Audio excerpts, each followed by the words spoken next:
Hey guys, अब हम discuss करते हैं नेटवर्क लेयर प्रोटोकॉल्स। ठीक है, जो कि सेकेंड पार्ट है। नेटवर्क लेयर प्रोटोकॉल्स हमने डिस्कस करा था कि ये routing data packets between the different networks के लिए रिस्पॉन्सिबल होता है और ये इंश्योर करता है, ये डिटरमाइन करता है कि जो डेटा का ट्रांसमिशन है, ठीक है, ऑप्टिमल पाथ सेलेक्ट करता है। क्या करता है? डिटरमाइन करता है कि optimal path for the data transmission, और इंश्योर करता है कि जो डेटा पैकेट्स है वो करेक्ट डेस्टिनेशन पे रीच करें। ठीक है, करेक्ट डेस्टिनेशन पे डिलीवर हो। ठीक है, तो यही था नेटवर्क लेयर प्रोटोकॉल्स। अब इसमें भी वेरियस प्रोटोकॉल्स होते हैं, जैसे कि हमारा है IPv4 एंड IPv6। IPv4 और IPv6 मोस्ट कॉमनली यूज्ड होता है, commonly use network layer protocols है IoT में। ठीक है, IPv4 का मतलब है कि ये फोर्थ वर्जन है इंटरनेट प्रोटोकॉल्स का, जो कि 32 बिट एड्रेसेस यूज़ करता है। हमने क्या डिस्कस करा?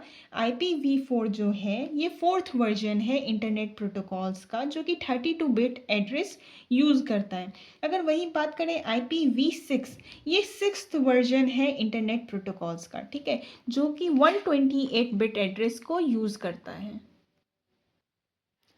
IPv6 जो है ये एक लार्जर एड्रेस स्पेस प्रोवाइड करता है, और अगर हम बात करें IPv4 के कंपैरिजन में, तो इसमें इम्प्रूव सिक्योरिटी भी होती है। ठीक है, और ये मोस्टली सुटेबल IoT डिप्लॉयमेंट के लिए यूज़ होता है। ठीक है, उनके IoT डिप्लॉयमेंट के लिए ज़्यादा सुटेबल है।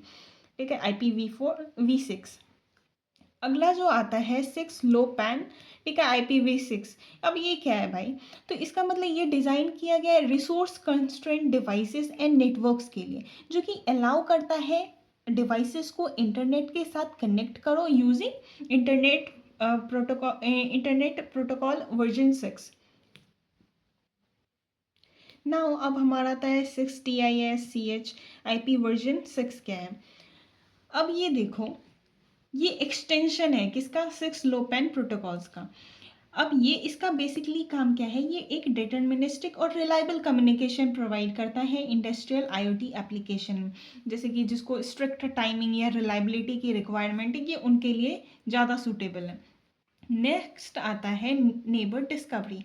नेबर डिस्कवरी भी एक प्रोटोकॉल्स है जो कि यूज्ड होता है इंटरनेट प्रोटोकॉल्स वर्जन 6 नेटवर्क्स में, जो कि डिस्कवर करता है to discover and maintain neighbour relationship.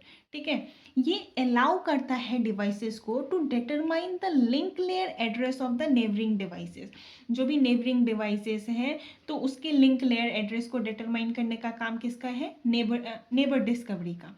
ठीक है, और and exchange the information required for routing and address configuration. Means address configuration और राउटिंग के लिए जो भी इंफॉर्मेशन एक्सचेंज की रिक्वायरमेंट होती है, वो फुलफिल कौन करता है? Neighbour discovery. अगला आता है DSCP, means dynamic host configuration protocol. ये भी एक नेटवर्क लेयर प्रोटोकॉल्स है। इसका काम है कि जो भी डिवाइसेस हैं उसको ऑटोमेटिकली IP एड्रेस को असाइन करने का काम है। ठीक है, ऑटोमेटिकली IP एड्रेस को असाइन करने का काम किसका है? डायनामिक होस्ट कॉन्फ़िगरेशन प्रोटोकॉल्स का। ये नेटवर्क कॉन्फ़िगरेशन को सिंप्लीफाई करता है, उसके प्रोसेस को सिंप्लीफाई करता है। ठीक है, ये अनेबल कर देता है devices to join and leave the network dynamically. ठीक है, तो 3 पॉइंट्स हमने डिस्कस करे डायनामिक होस्ट कॉन्फ़िगरेशन प्रोटोकॉल्स में। ठीक है, ये डिवाइसेस को ऑटोमेटिकली IP एड्रेस को असाइन करता है, ठीक है, ऑन अ नेटवर्क। ये सिंप्लीफाई करता है नेटवर्क कॉन्फ़िगरेशन को। And the third point is, ये अनेबल कर देता है डिवाइसेस को to join and leave the network dynamically. अगला आता है इंटरनेट कंट्रोल मैसेज प्रोटोकॉल। ये यूज्ड होता है for the diagnostic and error reporting purpose के लिए। ठीक है, ये डिवाइसेस को अलाउ कर देता है कि एरर मैसेजेस को सेंड करो, उसको कंट्रोल करो, उन मैसेजेस को कंट्रोल करो। ठीक है, ऑन द नेटवर्क। नेक्स्ट आता है routing protocols for low power and lossy network. ठीक है, ये भी एक राउटिंग प्रोटोकॉल्स है, स्पेशली डिज़ाइन किया गया है IoT नेटवर्क्स के लिए। ठीक है, ये एनेबल कर देता है efficient routing of data package in network with low power and lossy link. ठीक है, ये किस लिए यूज़ हो रहा है? ये efficient routing of data package के लिए यूज़ होता है in a network with low power and lossy links, जैसे कि वायरलेस सेंसर नेटवर्क। ठीक है, अब नेक्स्ट आता है constraint routing protocol. Now constraint routing protocols क्या है, एक लाइट वेट राउटिंग प्रोटोकॉल है, ठीक है, जो कि रिसोर्स कंस्ट्रेंट आईओटी डिवाइसेस के लिए डिज़ाइन किया गया है।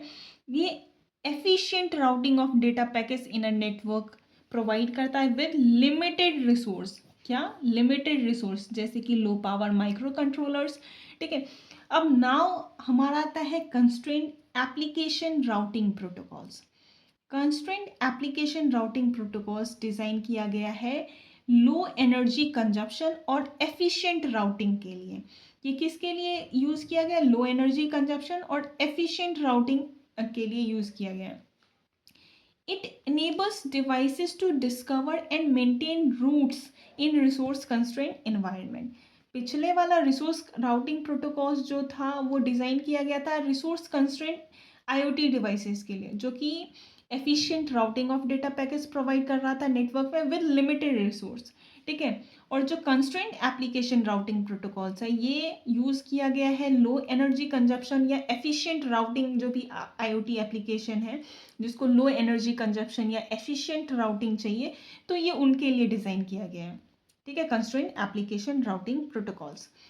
अब हमने आईओटी डेटा लिंक लेयर और नेटवर्क लेयर तो पढ़ लिया। IoT data link layer reliable data transmission के लिए यूज़ था और नेटवर्क लेयर प्रोटोकॉल्स जो है routing of the data packets के लिए यूज़ हो रहा था। अब इसमें ऐसी चीज़ तो नहीं है कि हर एक चीज़ परफेक्ट होता है, हर एक चीज़ों में कुछ ना कुछ प्रॉब्लम्स होती हैं एंड उसके कुछ सॉल्यूशंस भी हैं। तो इसमें प्रॉब्लम्स क्या है, देखो, कनेक्टिविटी इशू। अब इसके ये सर्टेन कुछ सॉल्यूशन है, जैसे कि physical connection of the between the devices को चेक करो एंड इंश्योर करो कि वो प्रॉपरली कनेक्टेड है। मीन्स अगर कनेक्टिविटी इशू आ रही है तो हम physical connection between the devices check करेंगे और इंश्योर करेंगे कि जो डिवाइसेस है वो प्रॉपरली कनेक्टेड हो, ठीक है। फिर वेरीफाई करना है हमें कि डिवाइसेस जो है वो करेक्ट नेटवर्क सेटिंग्स को यूज़ कर रहा है, जैसे कि आईपी एड्रेस या सबनेट मास्क, ठीक है। एंड फिर हम रीस्टार्ट करेंगे डिवाइसेस को कि कनेक्टिविटी इशू जो है वो रिजॉल्व हुआ कि नहीं हुआ। टोटल 3 पॉइंट्स थे। अगर कनेक्टिविटी इशू आती है तो हम पहले चेक करेंगे कि फिजिकल कनेक्शन जो बिटवीन द डिवाइसेस हैं उसको चेक करेंगे एंड इंश्योर करेंगे कि जो डिवाइसेस हैं वो प्रॉपरली कनेक्टेड हो। And the second point is कि डिवाइसेस जो है वो करेक्ट नेटवर्क सेटिंग्स को यूज़ कर रहा हो, ठीक है, जैसे कि आईपी एड्रेस या subnet mask. And the third point की हम रीस्टार्ट करेंगे डिवाइसेस को, उसकी कनेक्टिविटी इशू को चेक करेंगे कि वो रिजॉल्व हुआ कि नहीं हुआ, ठीक है। नाउ जो आता है दूसरा प्रॉब्लम वो है पैकेट लॉस। पैकेट लॉस का मतलब कि चेक करेंगे फॉर एनी इंटरफेरेंस या मीन्स पैकेट लॉस जो हो रहा है, बेसिकली जो पैकेट लॉस का जो कॉज है वो कहीं सिग्नल ऑब्स्ट्रक्शन की वजह से तो नहीं हो रहा, ठीक है। नेक्स्ट पॉइंट है कि जो इंक्रीज हम सिग्नल की स्ट्रेंथ को इंक्रीज कर देंगे, ठीक है, जिससे कि packet loss data packet loss ना हो, ठीक है, या मूव करेंगे डिवाइसेस को क्लोजर जिससे कि हम क्वालिटी वायरलेस कनेक्शन की क्वालिटी को थोड़ा इंप्रूव कर दें। एंड द थर्ड पॉइंट है कि हम एरर डिटेक्शन या करेक्शन टेक्निक्स का यूज़ करेंगे, जैसे कि एरर करेक्शन या डिटेक्शन में जैसे आ गया फॉरवर्ड एरर करेक्शन, ठीक है, जैसे कि हम मिटिगेट कर सके पैकेट लॉस को। नाउ आता है तीसरा प्रॉब्लम जो है नेटवर्क कंजेशन का। ये आइडेंटिफाई करता है डिवाइसेस या एप्लीकेशन को that are causing the network congestion. Means ये उन डिवाइसेस या एप्लीकेशन को आइडेंटिफाई करता है जो कि नेटवर्क कंजेशन को कॉज कर रहा है, ठीक है, प्रॉब्लम क्रिएट कर रहा है उनमें। इम्प्लीमेंट करो ट्रैफिक मैनेजमेंट टेक्निक जैसे कि क्वालिटी ऑफ सर्विसेज पॉलिसीज, जिससे कि हम क्रिटिकल ट्रैफिक को प्रायोरिटाइज कर सकें। नाउ है अपग्रेड द नेटवर्क इंफ्रास्ट्रक्चर, जिससे कि हम हायर बैंडविड्थ को सपोर्ट कर सकें और कंजेशन को थोड़ा रिड्यूस कर सकें, ठीक है। ये टोटल 3 प्रॉब्लम्स थे। नाउ एक आ जाता है सिक्योरिटी वल्नरेबिलिटीज़। अब इसके लिए क्या था कि हम इम्प्लीमेंट कर सकते हैं स्ट्रॉन्ग इंक्रिप्शन एल्गोरिदम्स, ठीक है, जिससे कि मेरा जो डेटा है डेटा का जो ट्रांसमिशन हो रहा है वो सिक्योरली हो सके, ठीक है। हम ऑथेंटिकेशन मैकेनिज्म यूज़ करेंगे जैसे कि डिजिटल सर्टिफिकेट्स या प्री शेयर्ड कीज, जिससे कि डिवाइसेस की आइडेंटिटी वेरीफाई हो सके। नेक्स्ट था कि हम रेगुलरली अपडेट करते रहेंगे सॉफ्टवेयर ऑफ द डिवाइसेस को, जिससे कि to patch any security vulnerabilities, ठीक है। तो ये कुछ थर्ड प्रॉब्लम था एंड ये उसके कुछ सॉल्यूशंस थे। अगर हम रियल वर्ल्ड एप्लीकेशंस की बात करें तो कहाँ यूज़ हो रहा है बेसिकली, जो numerous real world application of IoT devices है जो कि डेटा लिंक लेयर और नेटवर्क लेयर प्रोटोकॉल्स को यूटिलाइज कर रहे हैं। तो जैसे कि पहला है smart home automation.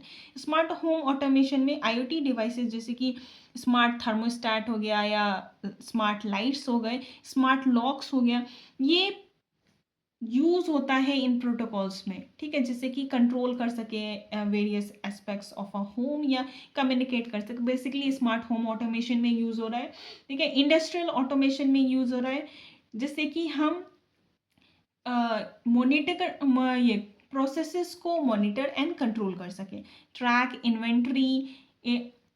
And the third point is health care में यूज़ हो रहा है। हेल्थ केयर में हम ट्रैक कर सके, मान लो कोई पेशेंट बीमार है, ठीक है, तो उसके मेडिकल रिपोर्ट्स को मॉनिटर करने का काम यूज़ हो जाता है आईओटी डिवाइसेस में। Health care, smart health care कर सकते हैं हम, ठीक है। एग्रीकल्चर में IoT devices in agriculture to monitor soil में मॉइस्चर कितना है, ठीक है, ह्यूमिडिटी कितनी है, टेम्परेचर क्या है। तो स्मार्ट एग्रीकल्चर भी हम स्मार्ट तरीके से कर रहे हैं, ठीक है। तो ये कुछ रियल वर्ल्ड एप्लीकेशंस हैं, इसके कुछ एडवांटेजेस एंड डिसएडवांटेजेस हैं, जैसे कि एफिशिएंट डेटा ट्रांसमिशन। हम ये प्रोटोकॉल्स इंश्योर करता है कि जो डेटा का ट्रांसमिशन है बिटवीन द आईओटी डिवाइसेस वो रिलायबल हो और एफिशिएंट हो। इंटरऑपरेबिलिटी का मतलब होता है कि ये प्रोटोकॉल्स इनेबल कर देता है डिफरेंट टाइप्स ऑफ डिवाइसेस या नेटवर्क है वो सीमलेसली कम्युनिकेट कर सके आपस में एक दूसरे डिवाइसेस के साथ। तो ये इंटरऑपरेबिलिटी, ये इसका एक एडवांटेज है। ना स्केलेबिलिटी का मतलब है कि ये प्रोटोकॉल्स जो है लार्ज नंबर ऑफ डिवाइसेस को सपोर्ट करें, large number of devices and networks को, जिससे कि ये आईओटी डिप्लॉयमेंट अच्छे तरीके से हो सके। नाउ एनर्जी एफिशिएंट, ये प्रोटोकॉल्स डिज़ाइन किया गया है जिससे कि रिसोर्स कंस्ट्रेंट इन्वायरमेंट में भी ऑपरेट हो सके और एनर्जी कंजप्शन को मिनिमाइज कर सकें, ठीक है। ये कुछ एडवांटेजेस थे। Now we will discuss the disadvantage है। जैसे हम जानते हैं कि आईओटी डिवाइसेस में सिक्योरिटी लैक करता है, ठीक है, ठीक है। तो ये कोई भी इजीली अनऑथराइज एक्सेस और डेटा ब्रीच हो सकता है। तो मेन प्रॉब्लम है वो क्या है, सिक्योरिटी रिस्क। नाउ कॉम्प्लेक्सिटी, जो इम्प्लीमेंटिंग और मैनेजिंग दीज प्रोटोकॉल्स थोड़ा कॉम्प्लेक्स हो जाता है क्योंकि एक इसमें स्पेशलाइज्ड नॉलेज और एक्सपर्टीज़ की रिक्वायरमेंट पड़ जाती है, ठीक है। तो ये नेक्स्ट जो डिसएडवांटेज है वो है कॉम्प्लेक्सिटी। नाउ जो थर्ड डिसएडवांटेजेस है वो कंपैटिबिलिटी इशू आता है। मीन्स देखो, डिफरेंट डिवाइसेस और नेटवर्क्स जो है वो डिफरेंट प्रोटोकॉल्स को यूज़ करता है, तो वो कंपैटिबिलिटी इशू ला देता है, ठीक है, और इंटरऑपरेबिलिटी चैलेंजेस भी ला देता है। जो नेक्स्ट डिसएडवांटेजेस था लिमिटेड रेंज। कुछ प्रोटोकॉल्स की लिमिटेड रेंज होती है जो कि रेस्ट्रिक्ट कर देता है coverage area of the IoT deployments, ठीक है। इस वीडियो में ओवरऑल हमने डिस्कस करा कि आईओटी होता क्या है, डेटा लिंक लेयर क्या होता है, नेटवर्क लेयर क्या होता है, उनकी इम्पोर्टेंस हमने डिस्कस करा था। जो डेटा लिंक लेयर होते हैं उसमें कितने प्रोटोकॉल्स होते हैं हमने वो डिस्कस करा। नेटवर्क लेयर प्रोटोकॉल्स में कितने वेरियस प्रोटोकॉल्स आते हैं उसको डिस्कस करा हमने। फिर उसके बाद data link layer and network layer में की प्रॉब्लम्स क्या हैं एंड उनके सॉल्यूशंस क्या हैं हमने वो डिस्कस करा। रियल वर्ल्ड एप्लीकेशंस यूज़ करा, डिस्कस करा हमने। एडवांटेजेस एंड डिसएडवांटेजेस हमने डिस्कस करा। So this was the complete overview of the unit third architecture, ठीक है, आईओटी आर्किटेक्चर का। So I hope you guys like it. Thank you.